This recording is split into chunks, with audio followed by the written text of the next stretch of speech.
아니 저거 안 쳤다고 말하자마자 저거 처분이 능청게 처분이 어떡하는 거야 나한테. 나 잘못됐다. 난 네가 진짜 모를 줄 알았어. 머리가 꺾였으니 이야기. 어디지?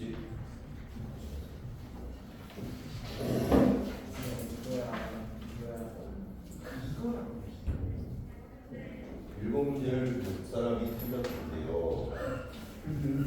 누가 틀렸을까 저걸? 마이너스 대전체를 가까이 해. 저 2학년 때 좀 있는데.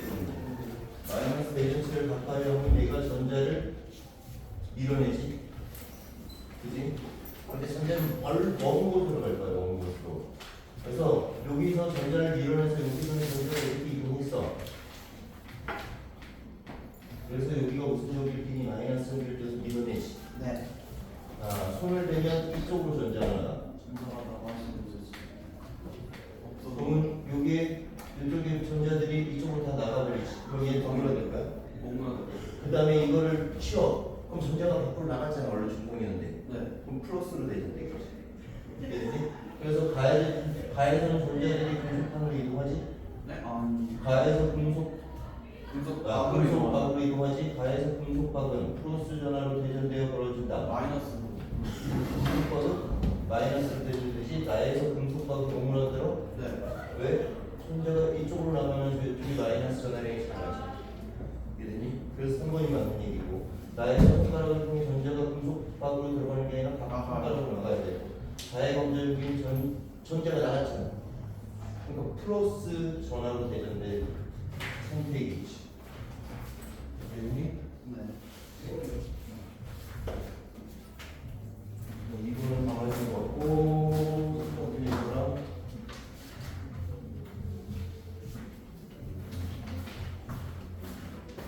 소리를 갖고 옆쪽에서 자석과 나침반으로 전류가 그렇게 있어. 그럼 전류가 지금 이 위로 흘러가니?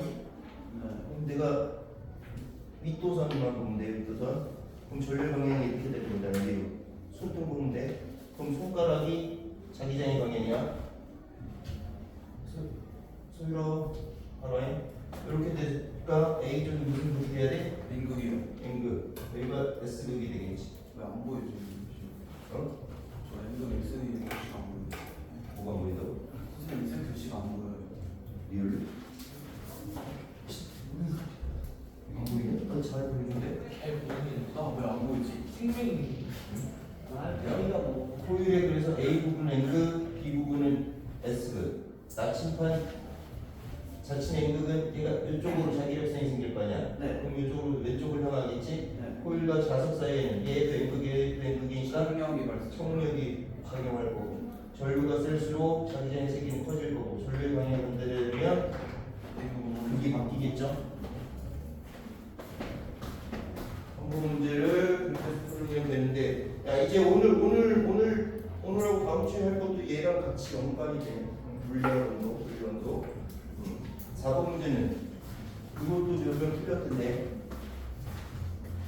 아 여기에 전달되는 거는 다 교류입니다. 교류야. 교류 전제 교류 때문에 교류를 이용해야 되고, 기억은 어떻게 구한다고? 전류의 세기를 물어봤잖아. 근데 우리가 알 수 있는 게 지금 뭘 주어졌어? 전압을 주어졌잖아. 네. 그리고 전력을 주어졌지. 네. 그러면 P는 VI. 이 경우에는 내가 A하고 B하고 비교하는데 P가 다르지. 네. 같은 건 뭐가 같아? V가 같아요. V가 같아. 그럼 P와 A가 어떤 관계? 비례 관계. 그러면 P가 2대 6이니까 1대 2니까 얘는 얼마가 돼야 되지? 2I가 돼야 되겠지. 그래서 얘가 맞는 거지. 네. 야, 그 다음에 송전선의 저항값은, 야, 우리가 손실 전력 구할 때 P 선식은 I I 제곱, 요거는 송전 전류, 그리고 송전선의 저항. 내가 구하는 건 뭐야? 송전선의 저항을 구하잖아. 그럼 내가 식을 이렇게 적으면 돼.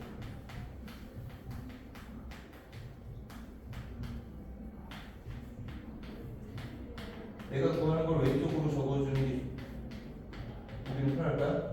그럼 얘도 다르고 얘도 다르잖아. 그대로 숫자를 집어넣어주면 돼. 얘는 손실비율이 P0니? 그리고 얘 I니? 그러면 1의 제곱분의 1이니? 됐어? 얘는 1의 제곱분의 1일 거야. B는 2의 제곱 2의 제곱분의 2니? 그럼 얘는 어떻게 돼? 2분의 1. 그래서 우리가 대응할 수가 있어. 이런 식으로 구하는 거. 그러니까 수식을 활용해서 구하는 것들을 연습하면 될 거야. 그 필수적으로 공부입니다.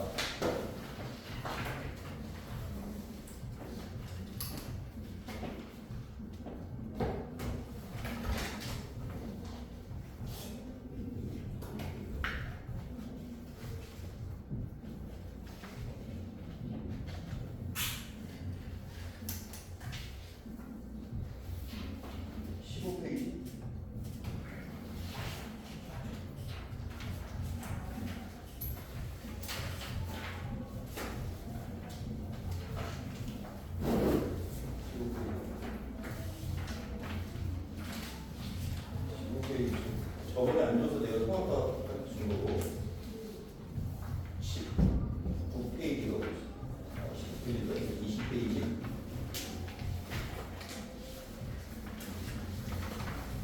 20페이지 훌렁법칙 훌렁법칙이 뭐야? 정기력을 구하는 식을 만들어내는 거야. 그러니까 정기력이 뭐라 그랬지? 전기를 가진 두 물체 사이의 대응은 전기를 가졌어. 그러니까 전기를 가졌으니까 전기의 양이 크면 전기력이 어떻게 돼? 크겠지. 그런데 전기량은 두 가지가 있다 그랬잖아. 그지? 그러니까 두 물체니까 전기량은 전하량은 두 개가 있을 거 아니야. 그런 경우엔 곱해 20페이지야 20페이지. 그 안동이가 안 받아주겠지? 난 두 개를 써도 하나 딱 알겠어. 그래서 보통 두 물체 사이에 작용하는 그 영향을 주는 걸 보면 중력은 질량을 가진 두 물체 사이에 작용하는 거잖아. 그래서 질량의 곱에 비례해요. 전기력은 전기를 가진 두 물체 사이에 작용하니까 전하량의 곱에 비례하고. 그 다음에 자기력도 마찬가지. 자기력도. 그 자기장의 세기의 곱에 비례해. 뭐 그런 것들 두물체 사이에 작용하는 형태는 그래. 그러니까 이런 식으로 생각을 했어. 훌륭이라는 사람.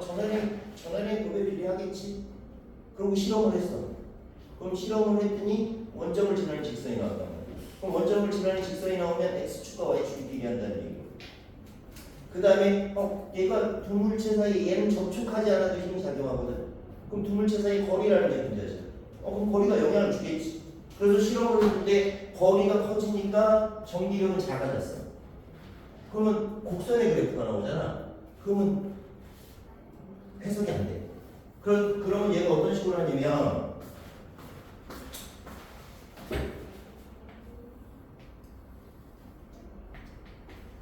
거리에 따라서 전기력을 그래프를 그리면 이런 그래프가 나온다고. 그러면 플롱이 어떻게 생각하겠어? 야, 그럼 거리분의 1을 해볼까? 그럼 이 그래프가 어떻게 나왔냐면 이렇게 나왔어. 이러면 이 곡선도 해석이 안 돼. 그래서 이제 해본 게 거리 제곱분의 1과 전기력의 그래프를 봤더니 이렇게 돼. 그러면 전기력은 거리 제곱분의 1에 비례해. 그렇게 해서 실험에서 찾아냈고 그래서 식을 내가 이렇게 썼지. 전하량의 곱에 비례하니까 전하량의 곱은 분자로 가고 그 다음에 얘가 거리 제곱에 반비례하니까 거리 제곱분의 1에 비례한다는 얘기는 거리 제곱에 반비례한다는 얘기랑 같은 얘기야. 그래서 거리 제곱을 분모로 했고 그러면 양쪽을 같게끔 하기 위해서 상수값 K를 구해서 넣어줬어. 이렇게 해서 나온 건데 너희는 일단 기억할 거는 뭐냐면 얘는 전기력은 전기 때문에 생겼으니까 전하량이 클 거야. 그리고 얘는 접촉하지 않아도 힘이 작용하니까 거리가 크면 작을 거야. 뭐 그냥 단순히 생각할 수 있는 거죠. 됐지? 자, 그 다음에 두 물체 사이의 작용에 A가 B에게 힘을 주고 B가 A에게 힘을 줘. 야, 그게 무슨 관계라고? A가 B에게, B가 A에게 작용반작용 힘이지. 작용반작용 힘은 항상 크기가 같다. 야, 작용반작용 힘은 운동에서도 나오고 너희들은 항상 작용반작용 힘은 어떻게 찾느냐면 주어 목적어가 뒤바뀐 힘을 찾으면 돼. 그 주어 목적어가 뒤바뀐 힘이 있어? 그러면 걔가 작용반작용 힘. 그 크기는 항상 어떻게 돼야 돼? 같아야 돼. 그거 항상 기억하도록 해. 얘는 요거 단순하잖아. 그런데 얘를 놓쳐서 틀리는 경우가 많아. 얘를 놓쳐서. 그럼 작용반작용은 그렇게 생각하면 돼. 플럼 법칙은 그렇게 해서 나왔어. 야, 여기서는 방향이 굉장히 중요해. 방향을 찾아내는 거. 야, 일단은 플러스 전화 플러스 같은 종류의 전화는 서로 밀어내겠지. 밀어내는 걸 청력, 반발력이라고 얘기하고, 그 다음에 다른 종류의 전화는 인력이 작용합니다. 너희들이 저번에 배웠을 때 정전기 유도가 일어나는 가까운 곳은 반대 전화로 대전이 되고 멀리 곳은 같은 전화로 대전되잖아.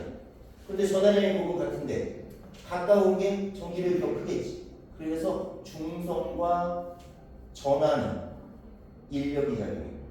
힘이 작용하지 않는 경우는 중성과 중선인 경우밖에 없어. 이해되니?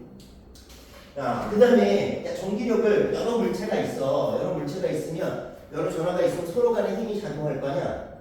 그럼 그 힘을 다 합하면 뭐 A, B, C가 있으면 A와 B, B와 A, B와 C, C와 B, A와 C, C와 A 각각 다 작용반작용 힘이잖아. 그리고 크기는 같고 방향은 어떤 힘? 반대가 돼야지. 그래서 전기력의 총합은 0이야.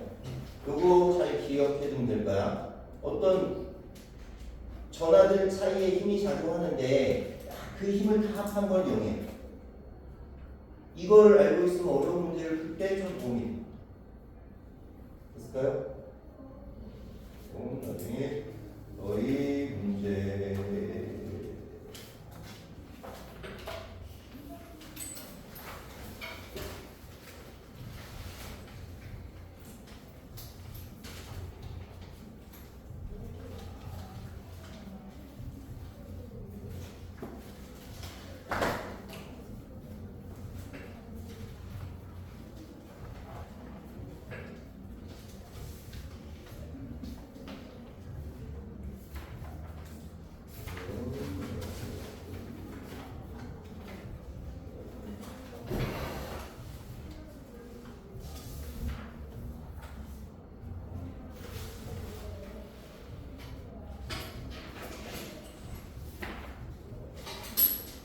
문제 봅시다.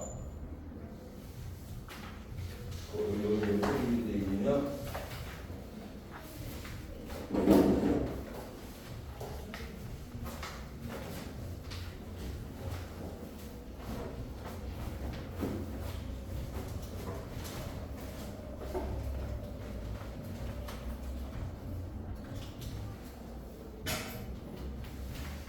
거기 쭉 이쪽으로 가면 153페이지 내신만점 문제이고 10번은 154페이지야.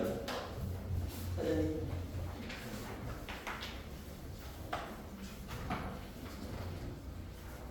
이게 지금 여러 개를 짜증지 않더라. 페이지가 연속이 아니야. 어떤 부분 찾아가면 154페이지 10번 문제. 자, 이런 식으로 문제가 나와. 자, A는 플러스 Q지, B는 마이너스 2Q지. 그럼 기억은 맞아 틀려? 맞아요. 서로 종류가 다르니까 인력이 작용해야 되니? 맞아요. 그럼 기억이 맞으니까 일단은 2번, 4번이 지워지겠지. 무슨?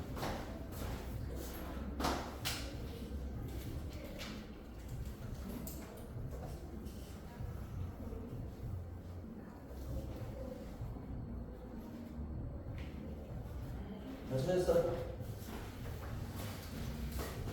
그래서 항상 내가 문제를 확실하게 내가 이유를 아는 걸 갖고 정확하게 지우면 돼. 됐어? 승민 찾았어? 그 다음에 그래서 2번, 4번을 지워. 자, 니은 A가 받은 전기력의 크기는 B가 받은 전기력의 크기보다 크다. 똑같이 틀려요. 왜 틀려? 작용반작용 자동 반작용이니까 항상 크기가 같아야지. 그래서 틀린 거. 그래서 5번이 지워질 거고. 디귿은 거리가 멀어지면 전기력의 크기는 작아지겠지. 네. 이런 식으로 문제 풀면 될까요?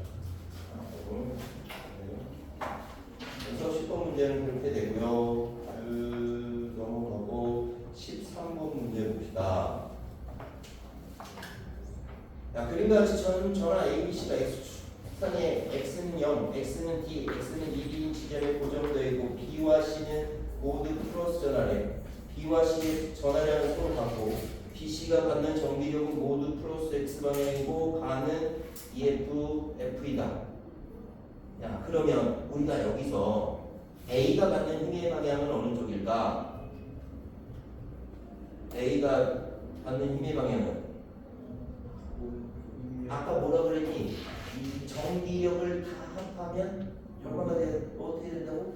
0이 돼야 돼. 그럼 B가 받는 힘이 오른쪽 EF, C가 받는 힘이 오른쪽 F잖아. 그럼 A는 마이너스 3F가 돼야 되겠지. 이해되니?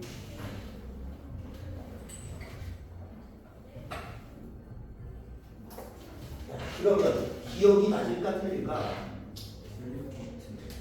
왜 틀려? 저기 지금 설명. 기억은 그냥 전화가 없는데 힘만 받고 있는 거니까 마이너스 된다고 아니 얘는 여기가 왼쪽으로 힘을 받아. 그런데 얘가 만약 마이너스 전하면 B도 얘를 끌어당기고 C도 얘를 끌어당기잖아. 그럼 오른쪽으로 힘을 받을 수밖에 없어. 마이너스 전하면. 설명으로. 그러니까 얘가 플러스 전화가 돼야 되겠지. 이해되니? 네. A는 플러스 전화라는 걸 알 수 있어. 그렇게 해서. 그러니까 여기서 우리가 아는 것들이 어떤 식으로 생각할 수 있냐면 전체를 다 합한 게 0이 돼야 돼. 그래서 기억 틀린 거 알 수 있고. 디귿은 어때? 크기는 3F가 맞잖아. 방향이. 맞겠지? 크기는 뭐 그냥 절대값 얘기하는 거니까. 기억은 틀렸고 디귿은 맞아. 그럼 답은? 4번이 돼야 될 거야. 야, 그러면 이제 그걸 확인해 봅시다. 지금 B와 C의 전화량은 서로 같다 그랬어. 네.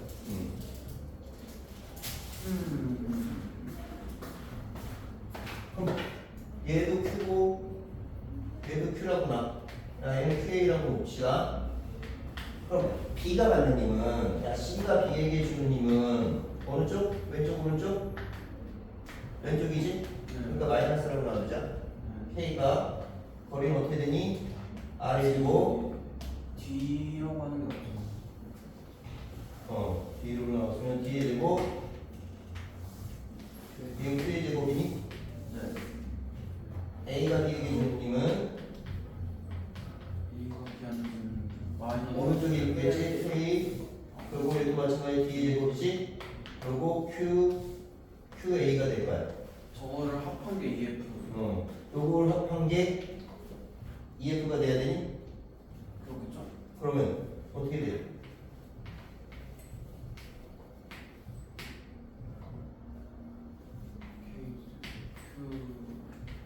Q 마이너스 Q. 이게 는 EF. EF가 돼? 네.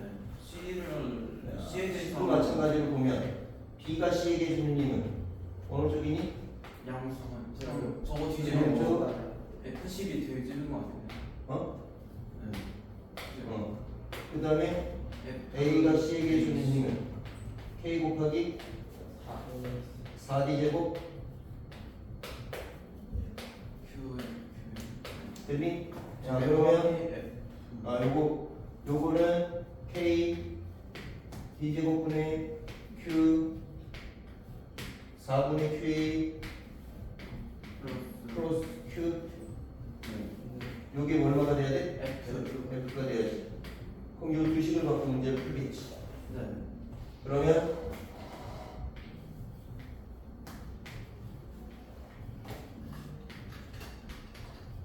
Q가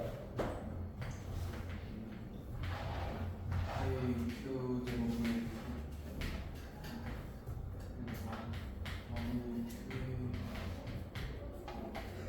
곱하기 2가 돼야 되니? 네. 그러면 얘 곱하기 야, 2지? 얘도 풀릴 거야. 그럼 요거 정리해서 너희가 풀어주면 돼. 그러면 요거 정리해주면 4분의 3 QA 네, 저는 성교육이요. 여기 4분의 2분의 1 QA 얘 QA이고 얘가 2분의 QA니까 넘어가 마이너스 될 거고 그 다음에 3Q 그래서 QA는 전화량이 6배가 되는 걸 구할 수가 있습니다. 이런 식으로 구하는 거. 근데 이제 어차피 객관식의 문제들은 너희는 별로 없으니까 뭐 만약에 객관식이 나오면 이런 식으로 문제를 풀어갈 수가 있어. 나중에 내가 과거를 봐서 수시로 뭐 대학을 갈 수도 있지만 수능을 보게 되면 수능 문제들은 저런 식으로 풀어가면 됩니다. 됐어? 여기까지 이해되니? 그러니까 기억 내가 좀 더 쉬운 거 갖고 먼저 풀면 돼. 그러니까 기억 디귿은 이제 너희가 쉽게 구할 수 있지. 그렇게 해서 공부해주면 될 겁니다. 그 다음에 문제를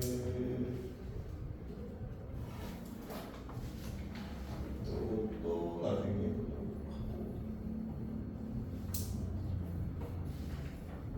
내가 이번 답지는 내가 전화번호를 다 저장해갖고 카톡으로 날려드리면 괜찮대.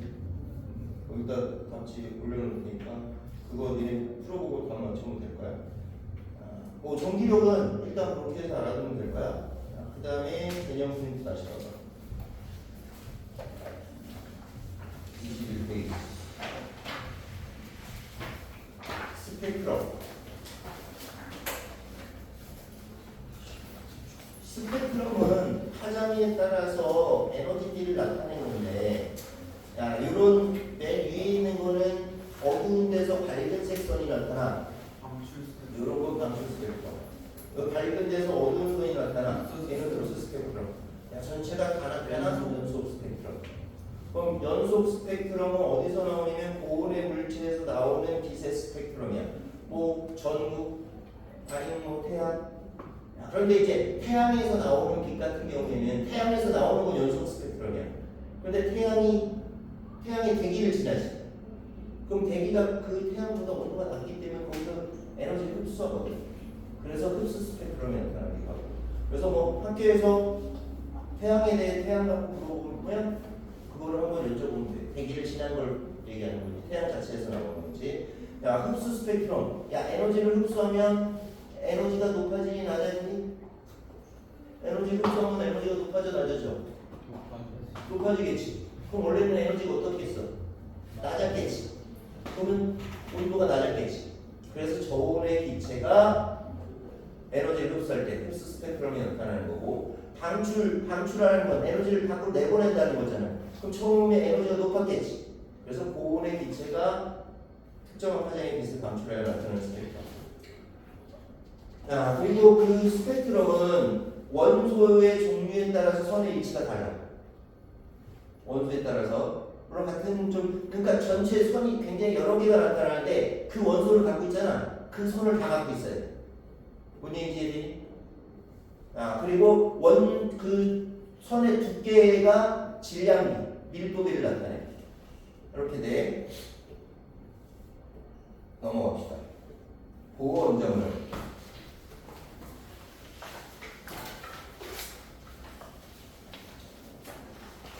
니는 화학에서 배웠니? 원자를. 자, 원자를 제일 먼저 제안한 사람이 누구니? 돌턴이 원자를 제일 먼저 제안을 했어. 그 원자 안에 원자는 뭐가 뭐로 이루어지니? 양성자와 제일 처음에는 뭐가 있었다라는 걸 알았냐면 전자가 있다라는 걸 알았어. 전자를 발견한 사람이 누구니? 톰슨. 그 다음에 발견한 게 원자핵.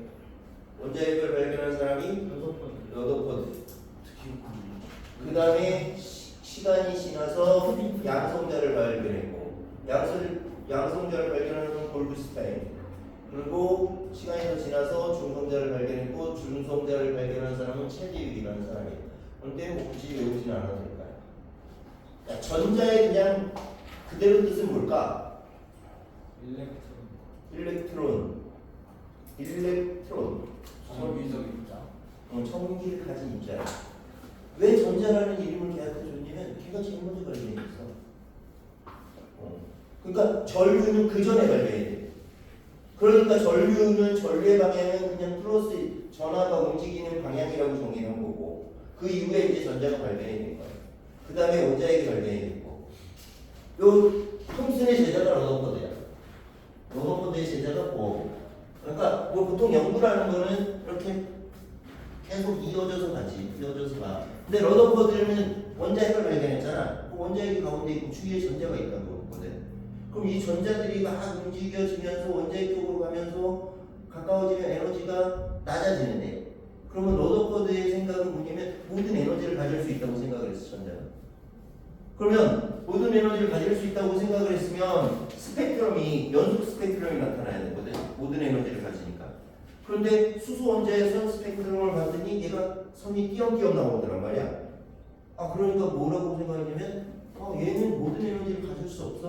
어떤 특정한 에너지만을 가질 거야. 그럼 그 특정한 에너지를 가지는 에너지 궤도를 우리가 전자 껍질이라고 하자. 그래서 보어라는 사람이 전자 껍질을 제안했어. 보어라는 사람이. 그래서 보어의 전자 껍질은 수소 원자의 선 스펙트럼을 설명하기 위해서 제안이 된 거야.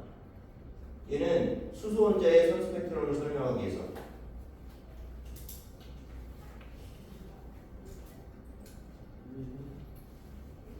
얘를 제안했어. 수소 원자의 선 스펙트럼을 설명하기 위해서. 야, 그래서 첫 번째 껍질을 K 껍질이라고 하자. 두 번째 껍질 A 껍질, 세 번째는 M, 네 번째는 N 알파벳 순서대로 나가고. 야, 얘는 뭐라 그랬니? 특정 에너지만 간다 그랬지. 야, 그럼 그 껍질의 에너지는 마이너스 N제곱분의 상수라고 얘기를 했고. 그러면 N이 커지면 에너지는 어떻게 되니? N이 커지면 에너지는 커지겠지. 아, 그래서 원자핵으로부터 멀어지면 에너지 커질 거야. 그렇게 되고. 야, 실제로 전자 껍질이 있을까? 아니요. 어떻게 알아? 그냥 없을 것 같은데. 몰라 우리. 그냥 얘가 있다고 가지고 하는 거야. 야, 원자는 보이지 않아. 원자는 볼 수가 없어 우리가. 굉장히 작잖아. 그러니까 이거를 설명하기 위해서 제안을 한 거야. 제안을. 그러니까 뭐 너희가 과학을 하다 보면 우리가 이론을 아무리 설명을 해도 실험적으로 증명이 안 되면 맞다고 할 수가 없어. 일단은 이렇게 해서 제안을 했어. 그러니까 얘는 설명, 수소 원자의 선 스펙트럼을 어떤 식으로 설명을 할까 해서 전자 껍질을 제안했어. 야, 전자 껍질은 너희가 항상 생각할 건 뭐야? 특정 에너지 준위를 말을 하자. 그러니까 불연속적이라 그래. 연속은 뭐니 수학에서? 그 구간에서 모든 값을 갖는 게 연속이잖아. 손이 쭉 이어져 있으면 그 모든 값을 갖는 거잖아. 그런데 불연속적이라는 건 모든 값을 갖지 않아. 야, 그래서 얘가 가질 수 있는 거는 마이너스 K, 마이너스 4분의 K, 마이너스 9분의 K, 마이너스 16분의 K 그렇게 가질 수 있다는 거. 그러니까 마이너스 2분의 K 같은 건 가질 수가 없어. 됐니? 그렇게 되고. 야, 그런 것들 이렇게 특정 에너지만을 가자. 그걸 양자화되어 있다고도 얘기해. 양자화라는 얘기는 이런 얘기고. 그렇게 해서 그냥 쭉 가주면 되고. 야, 전자전이. 야, 전자전이라는 건 뭐냐면, 야, 내가 그럼 껍질에만 전자가 존재할 수 있잖아. 그럼 껍질에서 껍질로 이동할 수 있지. 그런 걸 우리가 전자전이라고 하고. 야, 그러면 N이 커지면 에너지는 어떻게 된다고? N이 커지면 에너지는 어떻게 돼? 커져. 야, 그러면 N이 커지면 에너지를 흡수해야 돼, 방출해야 돼? 흡수해야겠지. 저거 들리면 기가 막혀서 야, N이 커지면 에너지를 흡수해야 돼. N이 작아지면 에너지를 방출하겠지. 근데 보통 선 스펙트럼들은 방출하는 걸 측정을 해. 방출하는 걸 측정을, 스펙트로스코피라는 게 얘가 측정을 해서 얘는 어느 파장의 빛들이 방출돼. 그런 식으로 나타내. 자, 그렇게 해서 알아두면 되고. 자, 너희가 요거를 좀 기억해두면 쉽게 찾을 수 있어. 야, 에너지가 크니? 뭐 에너지가 크면 진동수도 크겠지. 요 관계식이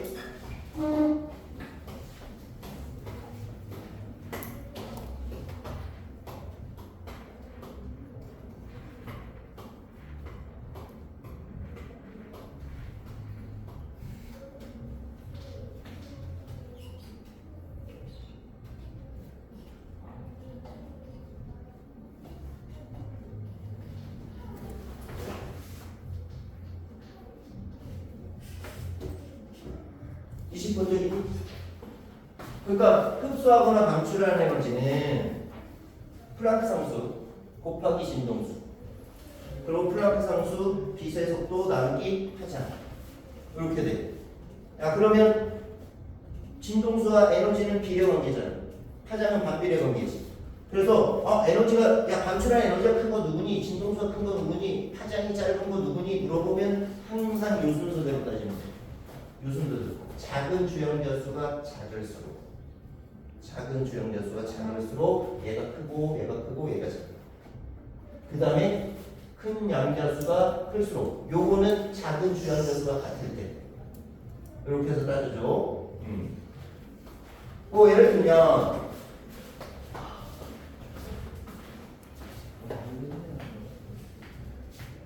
E에서 1로 가는 경우하고 무한대에서 2로 가는 경우하고 에너지가 누가 더 클까?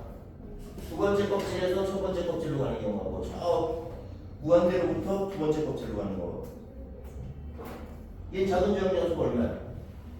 1. 얘 작은 주행자수가 2. 그럼 얘가 무조건 커. 그러니까 작은 주행자수가 작을수록 에너지가 커. 그거 왜 그러냐면 아까 에너지가 뭐라고 했어? 마이너스 n제곱분의 k라고 했잖아. 그럼 얘는 얼마니? 0이지. 얘 마이너스 4분의 k지. 얼마만큼 방출하니? 4분의 k만큼 방출하겠지. 얘는 마이너스 4분의 k지. 얘 마이너스 k지. 그래서 얘는 4분의 3k만큼 방출.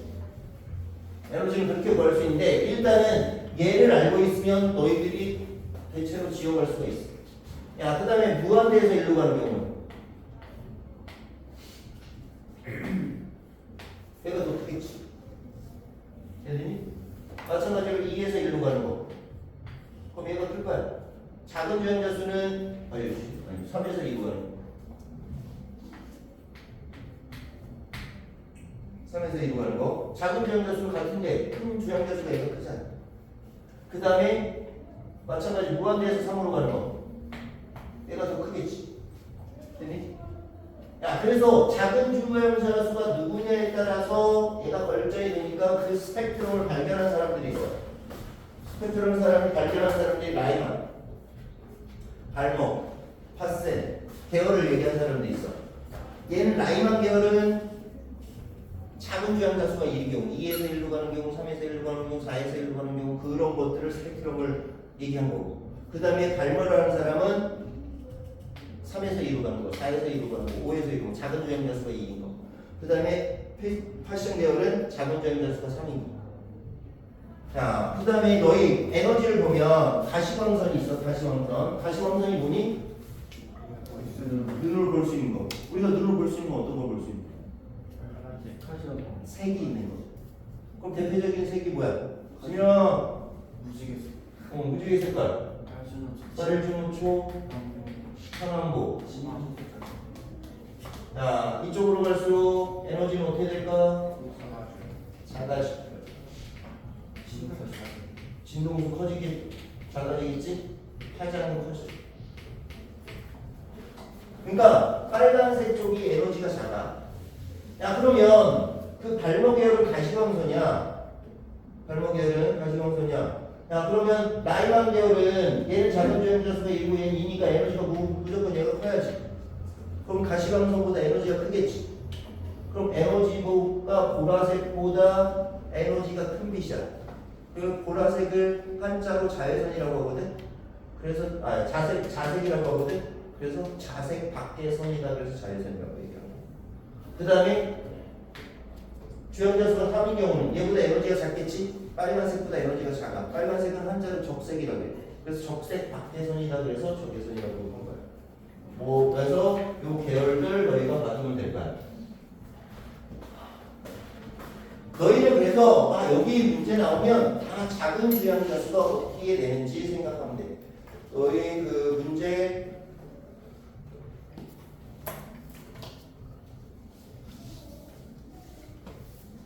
164페이지.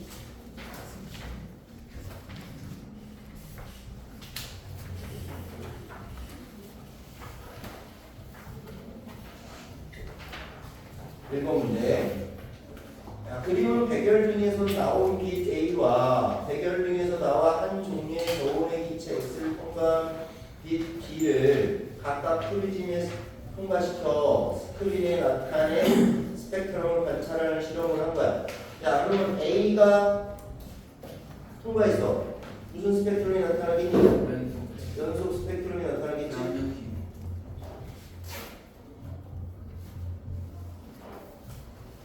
그냥 고온의 물체니까 B는 저온의 기차를 지났으니까 흡수 스펙트럼이 나타날 거야.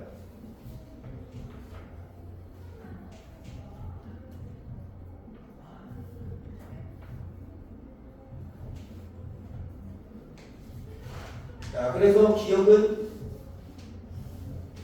맞니? 네. 이해는 맞아요. 맞겠지? 네. 그렇게 해서 찾아주면 될 거고. 5번이요. 자, X의 방출 스펙트럼과 흡수 스펙트럼의 선의 위치는 같다. 맞아야겠지. 왜? 같은 원소니까. 같은 선이 나타나요. 그렇게 해서 문제 푸는 거.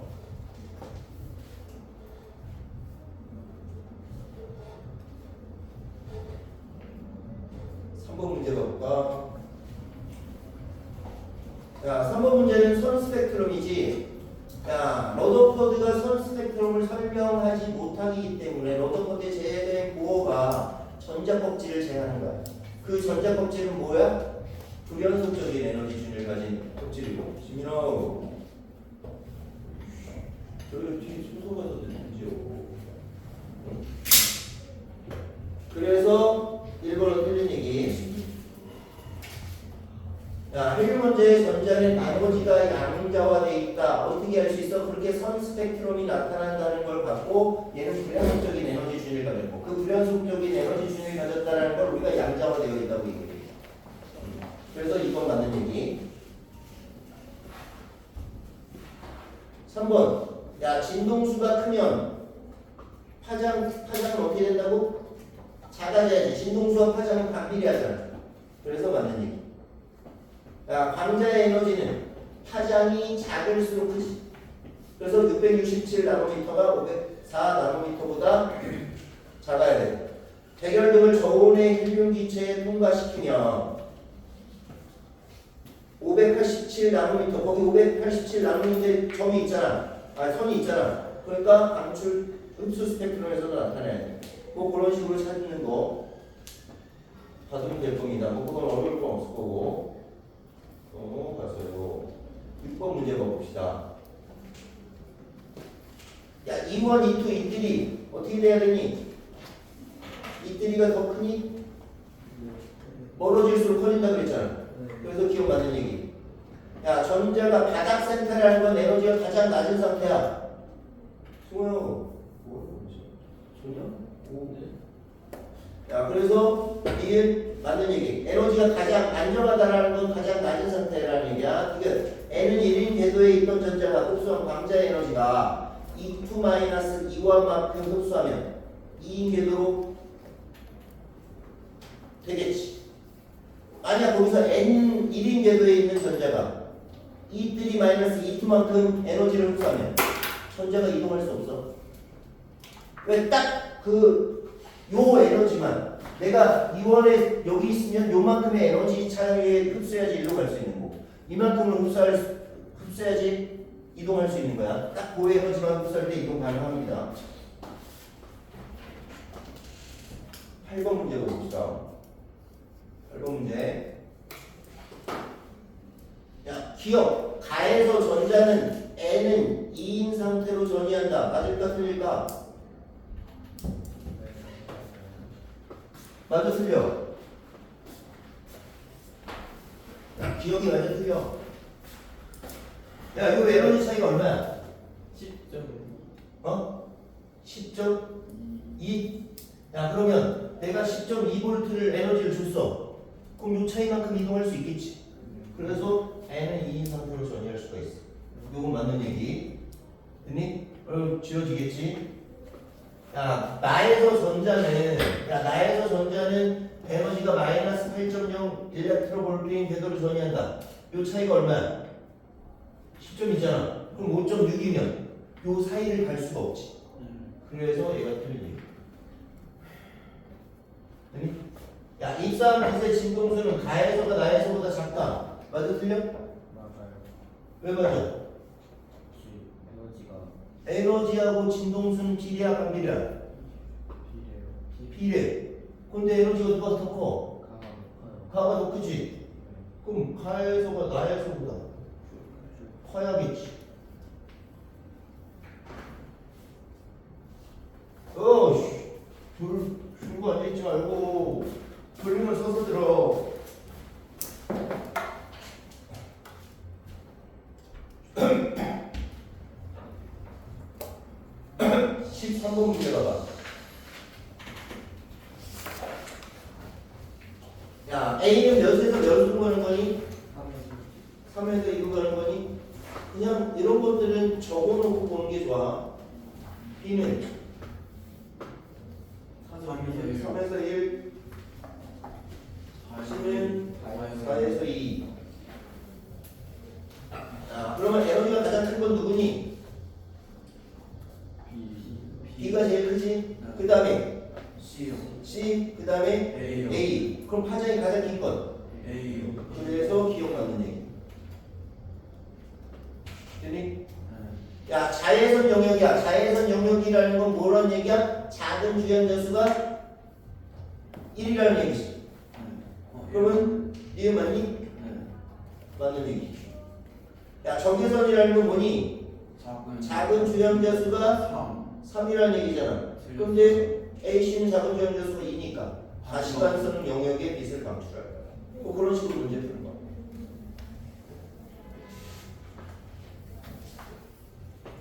여기는 일단은 너희들은 보어의 전자법칙을 항상 기억할 건 보면 작은 주양자수 위주로 생각을 하면 돼. 걔가 작을수록 에너지가 커. 그래서 작은 주양자수가 1인 경우 라이번 계열이고 자외선이고 2인 경우 발모 계열이고 가시광선이고 3인 경우 적외선이고 적외선이라는 거 그렇게 해서 알아두면 될 거야. 그냥 프린트 다시 봐봐. 얘 에너지 띠 배웠니? 에너지 띠 배웠어 안 배웠어? 응? 네. 그 에너지 띠는 뭐냐면 그냥 원자 하나가 있으면 딱 특정 에너지만을 갖잖아. 특정 에너지만을 가져. 근데 원자가 여러 개가 있어. 근데 얘가 에너지를 가지려고 하는데 똑같은 위치에 에너지를 가질 수가 없잖아. 그러니까 얘가 조금씩 에너지 차이가 달라져. 그래서 그게 띠를 이뤄. 그걸 에너지 띠라고 그래. 그러니까 여기 에너지 띠 내에서는 연속적인 거야. 연속적인 거야. 이 안에서는 여기는 거의 다 모든 에너지를 가져. 이런 데는 에너지를 못 갖지. 그래서 전체적으로 보면 불연속적이라는 걸 알 수 있고. 그러니까 고체 상태에서 나타나는 에너지 띠고, 야 도체라는 거. 도체가 뭐니? 전자가 잘 움직일 수 있는 거잖아. 자유전자가 있어서. 그러면 얘가 원래 원자가 띠에는 안정한 상태야. 안정한 상태에서 여기 전자가 있는데 여기 전자는 못 움직여. 그럼 전자가 움직이려면 전도띠로 전이가 돼야 되거든. 근데 도체는 전자들이 많이 생기잖아. 이렇게 원자가 띠하고 전도띠가 겹쳐 있어. 그럼 전자 이동이 많겠지. 그래서 자유전자가 많아. 도체. 그리고 얘는 이렇게 떨어져 있고 얘는 이렇게 떨어져 있어. 그러면 자유전자가 생기기 어려운 게 누구야? 이게 절연체, 이게 반도체. 되니? 그래서 너희가 그냥 생각하면 도체는 전기가 잘 통화해. 전자가 잘 이동을 해야 돼. 야 그러면 원자가 띠에서 전도띠로 전자가 잘 이동해야 될 거 아니야. 그러니까 이런 식으로 붙어 있다는 거야. 절연체는 전기가 아예 안 통하는 거니까 띠 간격이 넓고 반도체는 그 중간이니까 중간 정도 될 거다라고 알아두면 되고. 자, 저번 시간에 했었는데 전기저항은 비저항 곱하기 반면적분의 길이, 길이에 비례하고 반면적에 반비례한다고 해서 비저항은 물질의 특성이고, 비저항이 크면 전기가 잘 통해 안 통해? 잘 안 통하지. 그래서 전기 전도도는 비저항분의 2라고 합니다. 요건 비례 이렇게 표현했는데 원래는 식이 이게 이게 더 정확해. 전기 전도는 기저항분의 1이야. 왜? 그렇게 약속을 했어. 이렇게 알아두면 될 거야. 야, 그 다음에 온도가 높아져. 비저항이 반도체는 작아져. 도체는 커져. 왜 그럴까? 도체 같은 거는 뭐야? 자유전자가 많아. 그럼 온도가 높아지면 어떻게 되냐면 원자핵의 운동이 활발해져. 금속 양이온 같은 게. 그럼 운동이 활발하면 전자가 다니면서 부딪히겠지. 그래서 전류가 잘 안 통해. 그러니까 저항이 커지는 경우. 반도체 경우에는 자유전자가 별로 없지. 그러니까 온도가 높아지면 자유전자가 많이 생겨. 그럼 전류가 잘 통하겠지. 그래서 저항은 작아진다는 거. 비저항은 작아진다는 거. 자, 이렇게 해서 알아두면 될 겁니다. 문제 봅시다. 승훈아, 일어나. 응? 내 목소리가 잘한다고 들리냐?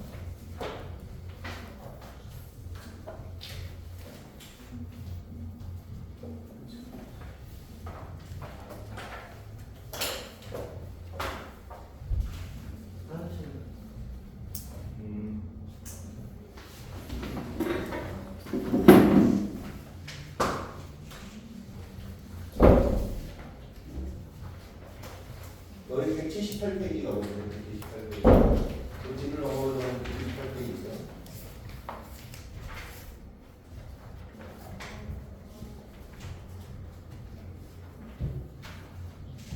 자, 수많은 원자들이 매우 가깝게 위치하여 만들어진 에너지 띠 구조를 나타내는 거래. 야, 기체 강정관에 있는 기체 에너지 준위는 한 선으로 나타내야 돼. 선으로. 아까 고원자 모양에서 나타나는 선으로 나타나야 돼. 그래서 틀린 얘기. 이렇게 나타나는 경우에는 고체 같은 경우. 에너지 띠 내에서 전자의 에너지 준위는 모두 같다. 같지는 않아. 여기서 요게 위로 올라갈수록 에너지가 커지는데 그럼 요 에너지랑 요 에너지는 다를 거 아니야. 그래서 틀린 얘기. 에너지 띠 내에서 전자의 에너지 준위는 불연속적이다. 야, 에너지 띠 내에서는 연속적이야. 불연속적인 건 여기가 떨어져 있으니까 여기가 불연속적인 거고, 요 안에서는 모든 에너지를 가져. 요 사이는. 이해되니? 야, 그 다음에 띠 간격이 좁으면 띠 간격이 존재할 수 있다. 띠 간격이 좁더라도 띠 간격이 존재할 수 없어. 전자가 존재할 수 있는 데는 에너지 띠에만 존재할 수 있어. 야, 그 다음에 원자에게 가까울수록 에너지 띠의 에너지는 작아진다. 야, 원자에게 가까우면 에너지는 낮아져야지. 그래서 맞는 얘기. 뭐 그렇게 해서 풀어주면 될 거야. 그 에너지 띠는 원래는 기체는 딱 하나의 선, 고기만 에너지를 가질 수 있는데 고체의 경우에는 얘가 원자들이 서로 겹치면서 그 에너지 띠만큼의 에너지들을 가질 수 있는 거야. 9번 봅시다. 9번. 야, 지금 가와 나는 각각 주소와 다이아몬드의 에너지 띠래. 야, 보통 반도체는 14조 원소들이야. 14조 원소들. 그러니까 주소가 반도체겠지. 야, 다이아몬드는 절연체. 야, 그럼 가가 뭐겠어? 주소겠지? 나가 다이아몬드라는 걸 알 수 있어. 야, 전기전도성 누가 좋겠니? 주소가 더 좋겠지. 왜? 이 간격이 작으니까. 이 간격이 작으니까 원자가 띠에 있는 전자가 전도띠로 전이해서 자유전자가 되는 거거든. 그럼 띠 간격이 작아야지 자유전자가 더 잘 생기겠지. 야, 실온에서 규소의 전도띠에는 전자가 존재하지 않는다. 야, 실온에서 그러니까 전자가 존재하지 않는 경우는 어떤 경우냐면 0켈빈. 0켈빈은 에너지가 하나도 없는 거잖아. 그러니까 전자전이가 일어날 수가 없어. 그런데 요거는 실온에서 규소의 전도띠에 전자가 존재해. 그래서 이건 틀린 얘기. 야, 다이아몬드에서 원자각기의 가장 위에 있는 전자가 3 일렉트론 볼트의 에너지를 흡수하면 이 간격을 벗어나지 못하지. 그래서 틀린 얘기. 10번 문제 봅시다.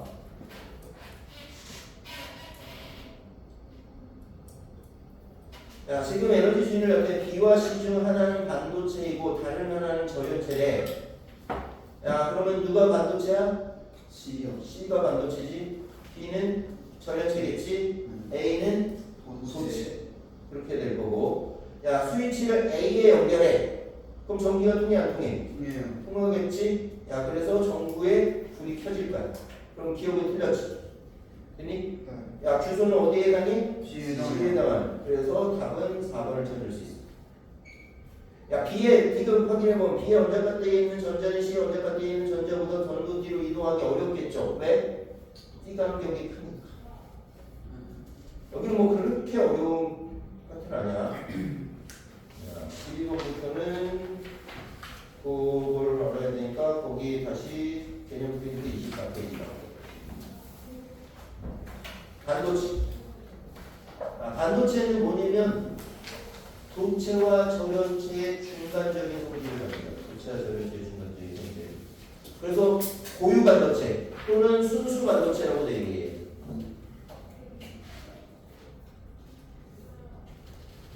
요거는 뭐냐면 14종만 있어. 14종만 있습니다. 그냥 다 14종만 있어. 14종은 원자까지 전자가 4개지. 비고유 반도체 또는 불순물 반도체. 얘는 뭐냐면 14종 하나를 빼고 13종이나 15종을 넣어. 그러니까 14종을 13종이나 15종으로 바꿔주는 거야. 그런 걸 우리가 뭐라고 하냐면 도핑이라고 해. 그렇게 원소 하나를 바꿔주는 걸 도핑이라고 해. 야, 그러면 14종 대신 13종을 넣었어. 그러면 원자과 전자가 하나가 부족하지. 이해되니? 그래서 구멍이 생겨. 그거를 양봉이라고 해. 양봉. 그냥 양봉, 공짜가 구멍 공짜거든. 구멍이 있는데 양 플러스 성질을 갖는다는 얘기. 그 다음에 15족을 넣어. 그럼 원래 원자과 전자가 4개인데 5개가 되는 거잖아. 그럼 전자 하나가 남겠지. 그 전자 하나가 자유롭게 움직여 다닐 수 있어. 그거를 우리가 자유전자라고 해. 자, 그렇게 15족을 13족으로 이렇게 바꿔서 여기 베르마늄은 14족이야. 궁소는 13족이거든. 그러니까 원자과 전자가 하나가 적지. 그래서 여기 구멍이 생겼어. 이걸 뭐라고 한다고? 양봉이라고 해. 이렇게 도핑한 걸 우리가 P형 반도체라고 해. 15족으로 15족으로 바꾼 거는 여기서 만약 여기다가 15족을 넣었어. 그럼 전자가 하나 남아. 그런 것들을 N형 반도체라고 해요. N형 반도체. 그런 경우에 자유전자가 생깁니다. 그 다음에 요거 더 알아두면 양봉은 이렇게 원자까지와 전도대의 에너지가 있잖아. 원자까지 위쪽에 에너지띠를 만들어. 그러면 원래 원자까지에 있는 여기 있는 전자가 요 전도띠로 가서 자유전자가 생겨서 전류를 흐르게 만들어야 되는데 요 위에 생겼으니까 요 에너지가 굉장히 좁아졌지. 그래서 순수 반도체보다 P형 반도체가 전기 전도도가 더 좋아. 에너지 단계가 좁아졌으니까. 그 N형 반도체는 전도띠 안에다 에너지띠를 만들어. 그래서 여기 있는 전자가 여기로 갈 수 있겠지. 그래서 그만큼 전기 전도도가 좋아졌다는 거 그렇게 해서 받으면 돼. 넘어갑시다.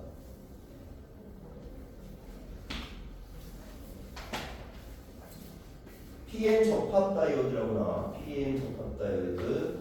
야, 그거는 다이라는 게 DI를 보통 뭘 쓰냐면 두 개를 뜻할 때 D를 써.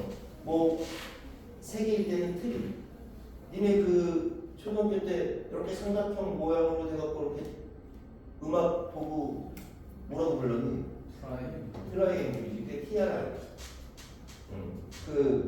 그렇게 되고, 그러니까 다이오드는 다 2개를 붙였어. 누구랑? P랑 P형 반도체랑 N형 반도체 2개를 붙인 걸 우리가 다이오드라고 해요. 야, 그러면 얘는 이제 여기 순방향 바이어스하고 역방향 바이어스가 나오는데, 순방향 바이어스는 뭐냐면 P형을 플러스 극에, N형을 마이너스 극에 연결하는 거야. P형 반도체를 플러스 극에, N형 반도체를 마이너스 극에. P형 반도체를 마이너스 극에 연결하고 N형 반도체를 플러스 극에 연결한 걸 역방향 바이어스라고 해요. 이걸 뭐냐면 전자는 어디서 어디로 이동하지? 전자는 마이너스 계에서 플러스로 이동하지. 그럼 얘가 전자가 이렇게 이동해가야. 그럼 여기서도 여기에 N형 반도체는 자유전자가 있으니까 전자가 일로 이동하겠지. 양공은 플러스 성질을 가진다 그랬잖아. 그러면 오른쪽으로 이동하겠지. 이해되니? 그럼 여기 접합면에서 전자가 요 양공으로 이동을 해. 여기서 결합을 하거든. 그럼 그만큼 에너지를 방출을 해. 그래서 여기에 전자가 이쪽으로 가고 접합면 쪽으로, 그러니까 내가 순방향 바이어스를 걸어주면 전자와 N형 반도체, 전자와 P형 반도체 양공이 접합면에서 결합할 수 있어. 그래서 전류가 흘러. 이해되니? 자, 그런데 역방향을 걸어주면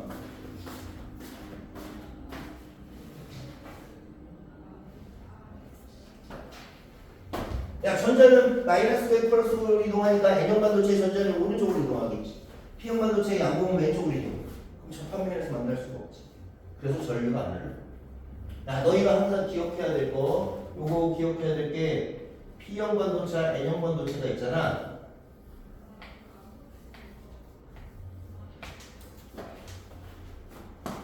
전류는 이렇게 흘러가야 돼. 이렇게는 전류가 흘러, 이렇게는 전류가 안 흘러. 요것만 항상 기억해야 됩니다. 그러니까 전류가 흐를 수 있는 거는 P형 반도체에서 N형 반도체만 전류가 흐를 수 있습니다. 요게 이제 정유회로에서 어떤 식으로 내가 여기다 교류전을 연결해. 교류는 플러스고 마이너스는 계속 바뀌는 거지. 그러니까 이쪽이 플러스, 이쪽이 마이너스면 얘가 전류가 안 흘러. 그런데 이쪽이 플러스, 이쪽이 마이너스면 전류가 흐르겠지. 그래서 이쪽으로만 전류를 흐르게 해줘. 그럼 원래 교류였는데 한쪽 방향으로만 흐르잖아. 그걸 교류해서 직류로 바꿔주는 걸 우리가 정유작용이라고 해요. 그 다음에 발광 다이오드 같은 경우는 빛을 밖으로 내보내는 거. 그 다음에 광다이오드라는 거 있거든. 광다이오드는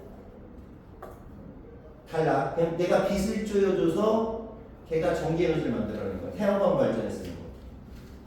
그냥 참고적으로 받으면 될 겁니다. 자, 여기서 너희가 기억할 건 항상 뭐 기억해라? 전류는 어디에서 어디로만 흐를 수 있다? P형 반도체에서 N형 반도체로만 흘러올 수 있어. 그래서 P형 반도체는 무슨 극에? 플러스 극에, N형 반도체는 마이너스 극에 연결해서 전류가 흐를 수 있어. 됐을까요?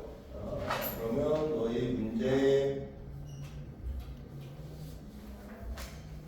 뭔데요? 거기 12번 180페이지 12번 문제고요. 도핑에 대한 설명으로 옳지 않은 거. 도핑이라는 건 뭐라고? 고유 반도체에서 14족 원소 하나를 13족이나 15족으로 바꿔주는 걸 우리가 도핑이라고 해요. 그래서 도핑은 고유 반도체 띠간격 사이에 새로운 에너지 준위를 삽입하는 것 같다. 아까 뭐라고 하니? 양공은 원자가 띠 위에 에너지 준위를 만들고, 그 다음에 자유전자는 전도띠 밑에다가 에너지 준위를 만들고, P형 반도체는 첨가한 불순물이 13족을 넣어주니까 양공의 개수가 증가하겠지. 그 다음에 N형 반도체는 도핑에 의해서 양공보다 전도띠에 있는 전자의 개수가 더 많아진 것이다. 그러니까 얘 전자가 더 많아져야지. 고유 반도체 원자과 전자가 5개인 원소를 첨가하면 15족을 첨가하면 N형 반도체가 돼. N형 반도체가. 그 다음에 고유 반도체에 15족을 첨가하면 N형 반도체가 된다고. 그래서 4번이 틀린 걸 알 수 있습니다. 13번. 여기를 보면 얘는 지금 붕소가 몇 족이야? 13족이잖아. 13족. 붕소는 13족이야. 이쪽이 13족. 그래서 이렇게 양공이 생겨. 붕소의 원자과 전자수는 3개야. 왜 13족이니까. 13족을 넣었으니까 얘는 P형 반도체지. 그 다음에 이 반도체는 양공이 주로 전류를 흐르게 해. 양공이. 17번 봐봐. 17번. 17번 보면 왼쪽이 P형 반도체잖아. 오른쪽이 N형 반도체. P형 반도체는 뭐라고? 13족을 도핑한 거고. 그래서 뭐가 생겨? 양공이 생기. N형 반도체는 15족을 도핑하고 뭐가 생겨? 자유전자가 생기지. 그래서 동그라미 기억은 양공일 거고 동그라미 뒤에는 자유전자기지. 그럼 기억은 틀렸기 때문에. 야 니은, 야 P형 반도체를 무슨 극에 연결해야지 전류가 흐른다고? 내가 전류가 이렇게만 흘러가야 돼. 전류는 이렇게만 흘러갈 수 있어. 그러면 이쪽이 전류는 항상 플러스극에서 마이너스극으로 흘러가야 되죠. 그래서 P형 반도체를 플러스극이야. 그러니까 A를 플러스극에, B를 마이너스극에 연결해야 될 거야. 야, 그 다음에 얘가 전류가 흐를 때는 어떻게 돼야 된다고? 양공과 전자가 접합면으로 가서 결합할 수 있어야 돼. 그렇게 해서 동일 겁니다.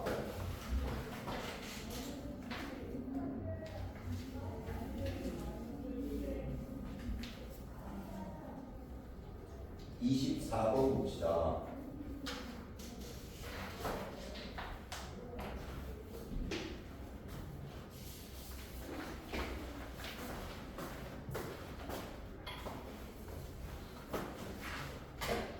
야, 여기서 발광 다이오드는 빛을, 내가 저기에 전류를 흘러서 빛을 방출하는 건데, 야, 그러면 여기에 빨간색 빛이 방출되기 위해서는 순방향 바이어스가 걸려야 되지. 순방향. 그럼 P형 반도체는 무슨 극에 연결해야 된다고? 플러스. 여기가 플러스. 여기가 마이너스가 됩니다. 그래서 전원단체의 단자 A는 무슨 극이 돼야 돼? 플러스 극이 돼야지. 그래서 기억이 틀리니. 그럼 디귿 보면 되겠죠? 야, 전원장치의 전압을 증가시키면 빨간색보다 파장이 더 짧은 빛이 방출된다. 얘는 틀려. 그러니까 내가 전압을 크게 하면 전류의 세기는 증가해. 그러면 빛이 많이 방출되긴 할 거야. 그런데 얘가 빨간색 빛이니 파란색 빛이냐는 에너지 크기의 차이잖아. 그러면 얘가 왜 빛이 방출되는 거야? 다이오드의 자유전자가 차지하는 에너지 준이요. 그 양공이 차지하는 에너지 준이 그 차이만큼 에너지를 방출하는 거잖아. 그래서 그 다이오드를 바꿔주는 수밖에 없어. 이해되니? 전압을 아무리 증가시켜도 색은 변화가 없습니다. 자, P형 반도체에 있는 양공은 접합면으로 이동해야 돼.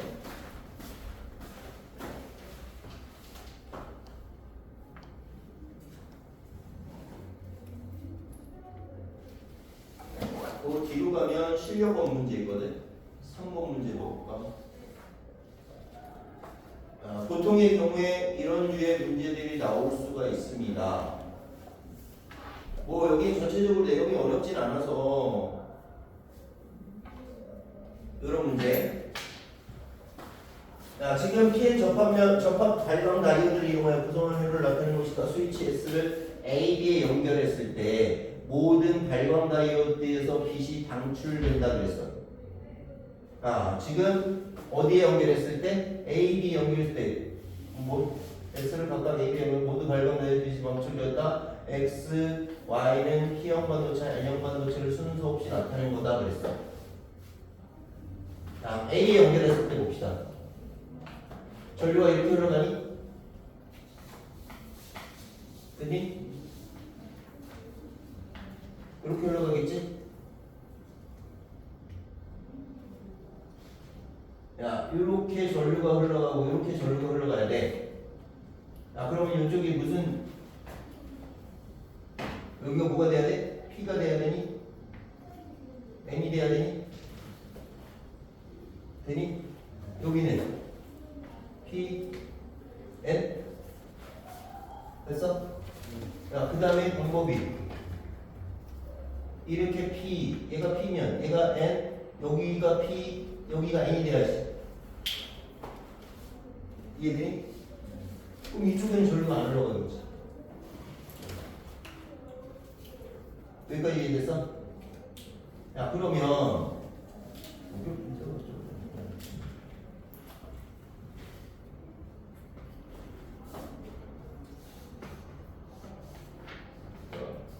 그럼 여기 P, N, P, N, 여기 P, N 이렇게 흘러가면 P, N 여기가 이렇게 가야겠네. P, N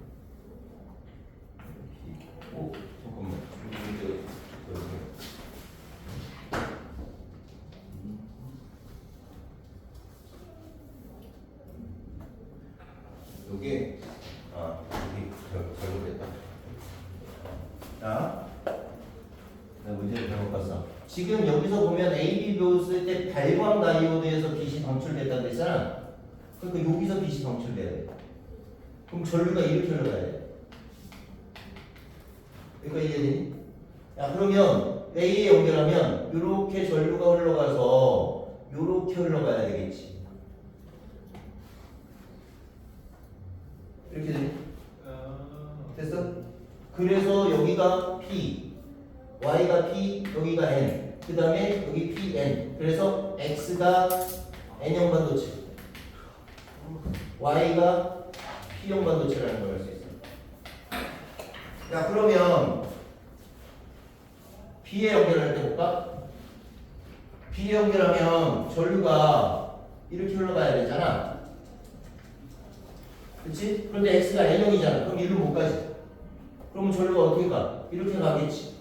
PN이니까 이렇게 가지. 이렇게 전류가 흘러갈 거야. 이해되니?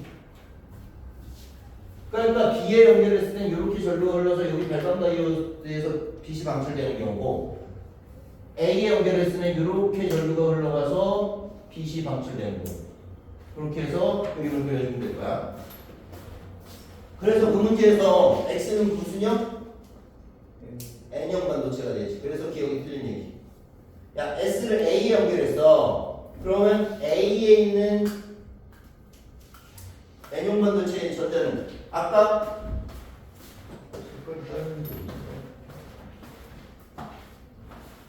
요게 지금 B에 연결한 경우고 A에 연결한 경우는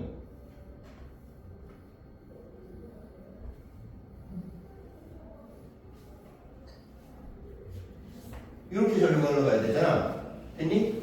그러면 A에 전류가 통하지. 그러면 N형 반도체에 있는 전자와 P형 반도체에 있는 양봉이 적합면으로 이동해서 결합돼야지. 그래서 니은 맞는 얘기. 그래서 답은 찾을 수가 있어. 기억은 틀렸고 니은 보고 디귿 보면 S를 B에 연결했을 때 LED의 적합면에 전이하는 전자는 에너지가 증가한다. 야, B에 연결했을 때 지금 LED의 접합면에 얘는 어떻게 되겠니? 전자와 양봉이 결합하겠지. 그러면서 빛을 방출하잖아. 그럼 에너지는 어떻게 되겠어? 감소돼야지. 빛을 방출하려면 에너지를 방출하려면 에너지가 낮아져야 되는 거야. 이해되니? 그 전자가 양봉으로 이동하기 때문에 에너지는 감소되는 거야. 그만큼 에너지를 방출하는 거고. 됐어? 4번 문제.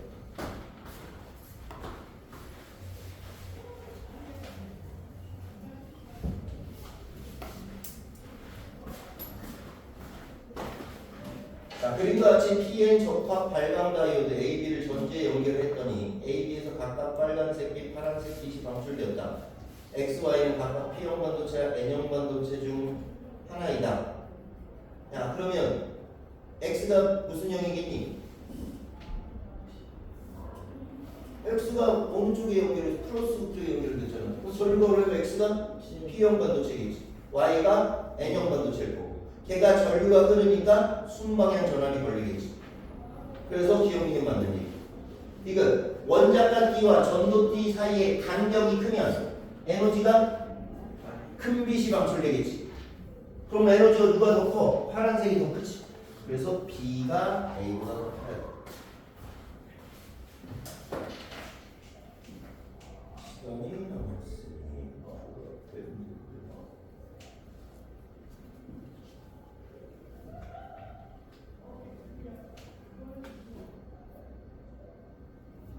거기 너희 그 앞쪽으로 167페이지가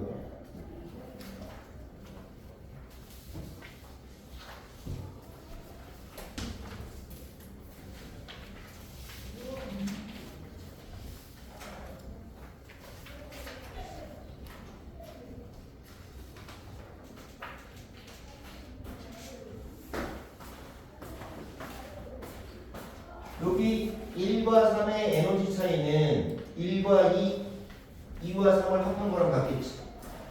그건 무슨이? 야, 그 다음에 에너지는 뭐하고 비례한다 그랬지? 진동수하고 비례한다 그랬지. 그래서 요거는 이해되지?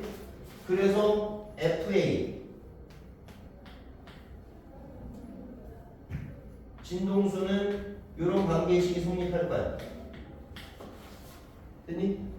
에너지는 하이프니까 하이프 A, 하이프 B, 하이프 C 이렇게 될 거냐? 그럼 하나 없어지니까 이렇게 돼. 야, 마찬가지로 요게 여기다 하 C를 곱하면 에너지잖아. 그럼 요것도 성립하겠지. 됐니? 요거는 그냥 수식을 갖고 하면 요거 디귿만 보도록 합시다. 디귿. 야, 지금 B하고 C하고 물어봤어. 야, B는 몇에서 몇으로 가는 거야? 3에서 2로 가는 거니? 얘는 2에서 1로 가는 거니? 그럼 요건 에너지가 마이너스 9분의 1에서 마이너스 4분의 1로 가는 거잖아. 여기까지 이해돼? 그럼 얘는 36분의 5 K만큼 방출하니? 됐어 여기까지? 얘는 마이너스 4분의 1에서 마이너스 1로 가는 거잖아. 그럼 4분의 3 K만큼 방출하니? 됐어? 여기까지 이해돼? 야 그럼 에너지 B나 에너지 B와 B의 에너지와 C의 에너지는 몇 대 몇이야? 36분의 5 대 4분의 3? 됐지? 그럼 얘 약분되면 5 대 27이니? 여기까지 이해됐어? 야, 에너지 구하는 거 이런 화학에서 이거 했을 것 같은데 몇 번째에서 몇 번째면 제곱분의 1 그 차이를 보여주면 되는 거니까 여기까지 됐어? 야 그러면 파장은 람다 B 대 람다 C는 어떻게 돼야 되니? 27대 5가 되겠지. 됐어? 왜? 에너지랑 파장이랑 반비례하지. 에너지랑 파장이랑 반비례하니까 이렇게 될 거고 그럼 람다 B는 람다 C 5분의 27배가 돼야 될 거야. 그런 식으로 해서 구해주면 될 거고. 자, 옆에 있는 문제 볼게. 자, 여기서 에너지는 파장이 짧을수록 크다 그랬지. 그럼 파장이 왼쪽으로 할수록 짧잖아. 그럼 방출된 광자 한 개의 에너지는 A가 B보다 커야겠네. 그래서 얘 맞는 얘기. 야, C는 야, 얘가 지금 보면 발모 계열 중 여기서 발모 계열은 뭘 발모 계열이라고 하니? 작은 숫자가 2인 거잖아. 그럼 작은 숫자가 2인 거 중에 파장이 가장 길다라는 건 에너지가 가장 작다라는 얘기지.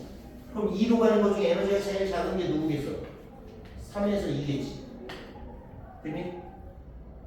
3에서 2로 가는 것 중에 3에서 2로 가는 게 제일 에너지가 작을 거 아니야. 그래서 여기까지 얘는 4에서 2가 되겠니? 그 다음 큰 게 요거니까 얘는 5에서 2가 돼? 얘는 6에서 2가 될 거야. 됐지? 야 그럼 C는 전자가 4에서 2인 상태로 전이할 때 방출되는 거 맞는 얘기. 뭐 답은 찾을 수 있을 거고 BC의 진동수 차이는 야 BC의 진동수 차이는 얼마니? 5에서 2, 4에서 2면 5에서 4겠지. 야 CB의 진동수 차이는 4, 2, 3이니까 얘는 4에서 3이겠지. 그러면 요게 5에서 4고 얘가 4에서 3이고 그럼 에너지는 누가 더 커? 얘가 더 크겠지. 그럼 진동수가 얘가 더 크겠지. 이렇게 해서 보여주는 거.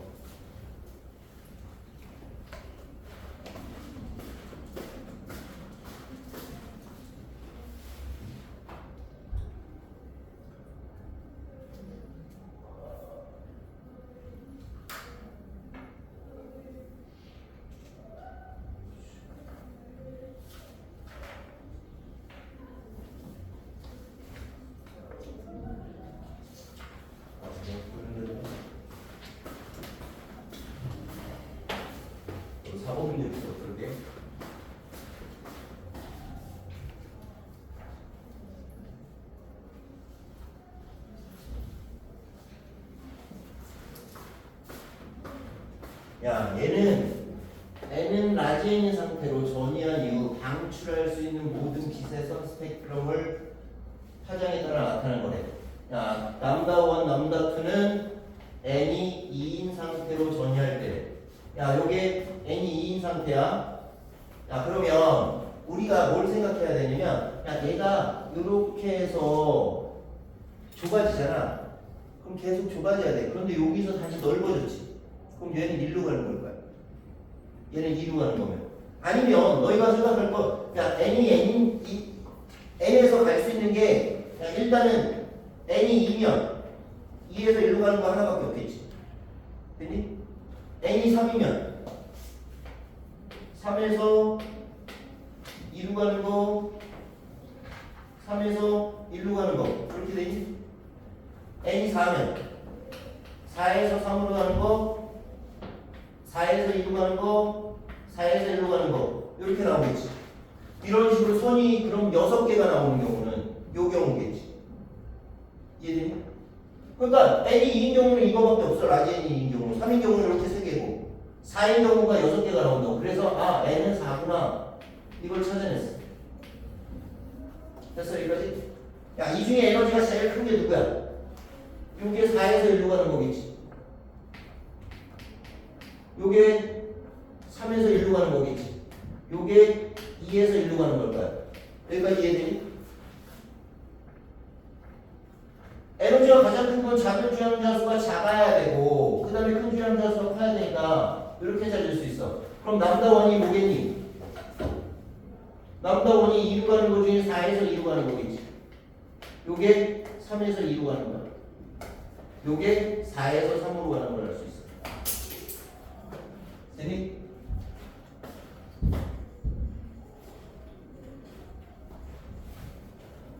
야 지금 그 다음에 야 그러면 야 남다 제로는 지금 남다 제로는 바닥 상태에 있던 전자가 바닥 상태에 있는 전자가 남다 제로의 빛을 흡수하여 n으로 갔으니까 남다 제로는 뭐냐면 1에서 4로 가는 거겠지.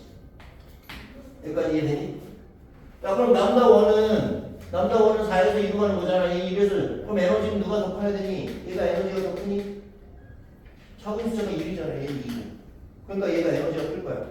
됐어 여기까지? 그럼 얘가 에너지가 크면 파장이 어떻게 돼야 돼? 작아야지. 그래서 니은 맞는 거야. 이거 남다원은 4에서 2로 가는 거지. 그래서 얘 틀린 얘기. 그러니까 이런 문제들은 어떤 식으로 하냐면 경계수를 우리가 생각을 해야 돼. 아 그럼 B가 6개 나와? 아 전자전이가 6개가 가능해. 그럼 이제 N이 2부터 생각하는 거야. 그럼 2부터 생각하면 2에서 1 하나밖에 없어. 3인 경우는 3가지 나오지. 6가지가 나오는 경우는 n이 4인 경우. 그러면 너희들이 이렇게 적어놓고 그 다음에 작은 주연자 수가 작고 큰 주연자 수가 큰 게 에너지가 제일 커. 그럼 얘가 제일 클 거야. 그럼 얘가 파장이 제일 짧을 거고 그 다음에 얘가 에너지가 크고 그 다음에 이렇게 될 거고. 이해되니? 그렇게 해서 이것들을 어디에서 어디로 가는지 너희가 가져오면 될 거야.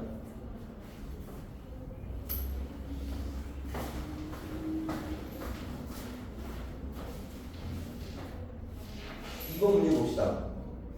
야, 그림은 n에 따른 에너지 중에 AB를 나타내고 A에서 흡수하는 기세 진동수는 FA야. A는 2에서 4로 가는 거지. 야, B는 4에서 3으로 가는 거지. 에너지는 누가 커야 되니 그러면?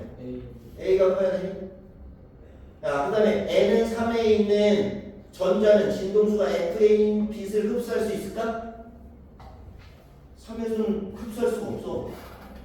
일단 2에서 4로 가는 게 3에서 무한대로 가는 것보다 에너지가 커. 뭔 얘기인지 이해되니? 아니면 니은 같은 거 갖고 풀어도 돼. 니은은 맞아 틀려. 적외선 영역이라는 건 작은 주양자 수가 3이라는 얘기잖아. 그러니까 맞는 얘기지. 이해되니? 야, 요거 에너지 구해볼게. 에너지 구해보면 얘 4의 제곱 이렇게 되겠니? 4의 제곱 곱하기 2의 제곱 4의 제곱 빼기 2의 제곱. 이해돼? 그때 에너지가 이만큼 될 거야. 그러면 이거 계산하면 어떻게 되나? 얘가 4, 2 곱하기 6, 12 12면 없어지니까 16분의 3 그렇게 구해줄 거야. 야, B는 4, 3이잖아. 그럼 4의 제곱 3의 제곱 4의 제곱 빼기 3의 제곱 그러면 얼마나 나오냐? 16, 9, 7 아니? 이렇게 되니? 야 그러면 에너지가 이렇게 되잖아. 그럼 B에 여기다 4배 해주면 어떻게 되니? 4 곱하기 3의 제곱 7이지? 그럼 얘가 더 크겠네. 얘 얘는 16분의 1에다가 16분의 1 계산해볼까? 27 얘가 더 클 거야 맞나? 4, 10 계산해봐야겠네 4의 제곱 4 곱하기 3의 세제곱 16 곱하기 7 4, 4 없어지고 그럼 27, 28 얘가 됐니? 요거 계산해보면 될까? 일단은 그렇게 해서 문제는 풀어보도록 하세요. 여기까지 합시다.